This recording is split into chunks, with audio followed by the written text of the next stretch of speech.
you, bro. Thank you. I'm here with Max Lally after your Cage Warriors debut win. How does that feel? It feels great, you know.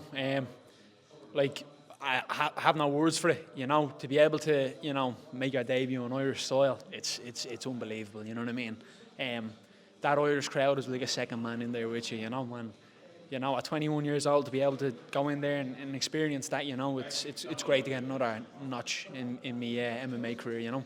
We've talked a lot about, you know, the history of Irish MMA and all that stuff, and you know, you've got Owen Roddy in your corner who's fought on these types of cards. What was, forget about getting to the fight, but what was the week like for you? You know, you're here, you're in the promotion that you wanted to be in, the path that you wanted, you know, that you want to go to the UFC. So what was the experience like of the fight week, I suppose, and being around the general mix of things? Enjoyable. It's always enjoyable. You know what I mean? Like people ask about nerves and stuff like that.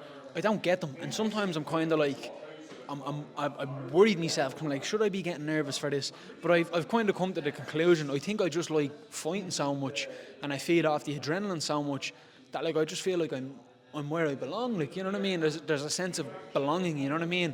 And obviously to follow the path that my previous coach Owen, you know, well, previously my coach Owen has gone himself. You know what I mean? Definitely something special about it, you know what I mean? But the fight week was like any other fight week, you know, going to the gym, like talking nonsense, you know what I mean? You know, ask the weight, the water load and everything. I love every bit of it, you know what I mean? So yeah, to go out there and you know, put a good performance in a sold out RDS arena, you know, unbelievable. You bring a big crowd with you, and like this is bigger, like from a production standpoint. Like the walk out, the light, you've got a camera in your face. That's different, right? Like, so what was?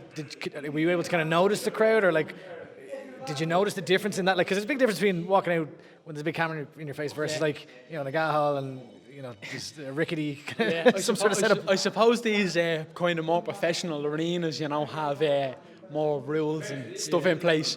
I always got more nervous fighting in the GAA hall, to be honest with you, Andy. You know, because it's like people are like breathing down each other's necks. So it's like a congregated crowd. And then, you know, in my previous pro fights and amateur fights, when you know, I'd get the win or whatever like that, the place would erupt, you know, beer would be going everywhere, you know what I mean?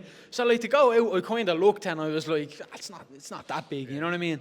But like, you know, when you're going out there and, you know, I'm in the zone and stuff like that, it's like I don't try to block that out, I try to take it in, you know what I mean? Because it's energy, you know what I mean? And I believe it's energy I can use in the fight, so it's always great to, you know, walk out to the Irish people, you know what I mean?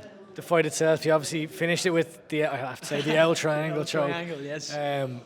But did the fight play out as you expected it to? Did it offer you anything? Was there any tricky puzzles that you had to kind of figure out? To be honest, I thought the plan originally was to kind of stay on the feet room for a little bit, you know what I mean? But I go in there and I sometimes just do what I feel, you know what I mean? I do what feels correct, and you know, he caught me a nice calf kick. He kind of caught me light on my feet. I bounced back up from it. I felt like I had the range very well on the feet too. You know what I mean? He was kind of falling short and stuff like that. But like I just went in and I kind of grabbed a hold of him, and I just felt like, yeah, you can submit this fella. You can take him down and do damage to him. So I took him down. I tried to do damage to him. I seen the opportunity for the L triangle, and I just jumped on it. Yeah. I know your long-term goal is the UFC, but you're so young still. Yeah. Like you've just made your debut. Do you take a breath now, or where's your mind going to tonight? Is it to the next fight? Is it to, you know, your plan for the year, or where's your head at? Not even like I'll be back to the gym next week, Andy. You know what I mean? There's no rest in this sport. You know what I mean? I know that. You know, other professional fighters know that. I'll be back in the gym next week, because there's guys in the gym that have their own fights coming up. You know what I mean? They have helped me all camp, so I'll continue to do the same for them. You know what I mean? That's how it works in the gyms that I train in. You know, in SPG, Charlestown and Nice. But ideally, I'd like to maybe get something in over the summer. You know, if things line up correctly, and then if they come back to the RDS, I'll be on that card. You know what I mean? I'll be on that card. Well, look, congratulations. A great win. Legend. Enjoy it. Thank you, bro. Cheers. Thank you.